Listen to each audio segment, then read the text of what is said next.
टोहनी एक प्यारी हल्की पीली चिड़िया थी।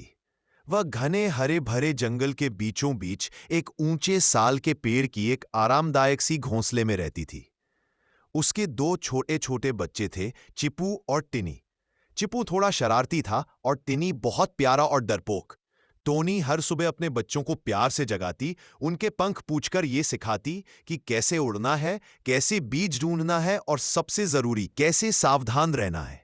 एक दिन सूफी हवा चलने लगी और बादल गहरे होने लगे।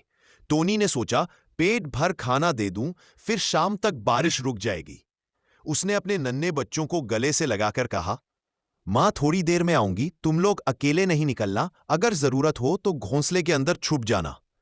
चिप्पू ने बड़ी मासूमियत से कहा, मां जल्दी आना।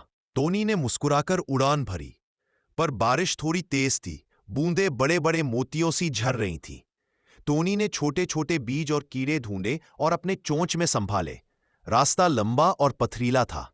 तभी एक काला बड़ा सा कशेरुक शिकारी कौवा उसे दिखाई दिया। वह बहुत चालाक दिख रहा था, उसकी आंखों में भूख की तीव्र चमक थी। टोनी का दिल एक पल के लिए रुक सा गया। वह जानती थी कि यह कौवा सिर्फ दोस्त नहीं है, वह शिकारी है और छोटे बच्चों को देखकर उसकी भूख और बढ़ सकती है। टोनी ने धीरे धीरे पेड़ों के बीच घनी शाखाओं का सहारा लिया। उड़ते हुए नीचे झाड़ियों में छिपने की कोशिश की। कौवा मंडराता रहा।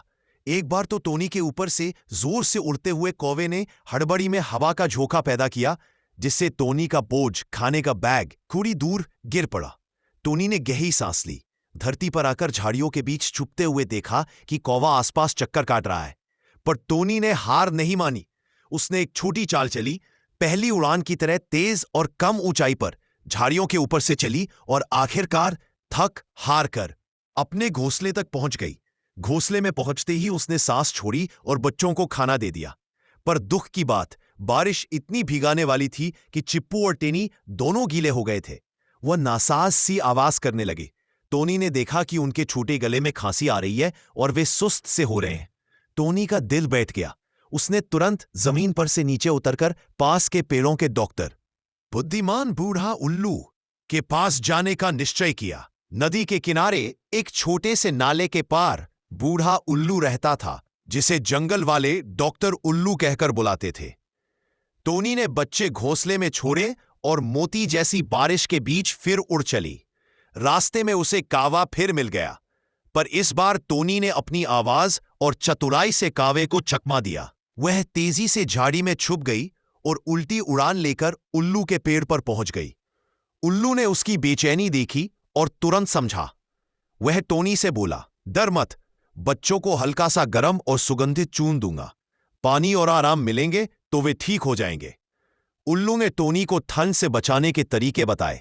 सूखे पत्तों का कंबल, हल्का सा जड़ी बूटी का चून और बच्चों को हल्का सा गुनगुना दूध जैसा रस देना। टोनी ने जरा सी चुप्पी में सब कुछ किया। कुछ घंटों की देखभाल और प्यार के बाद चिप्पू और टिनी की आंखों में फिर चमक लौट आई। उनकी सांसें धीरे धीरे नियमित हुईं और वे फिर से छोटी छोटी बातें करने लगे।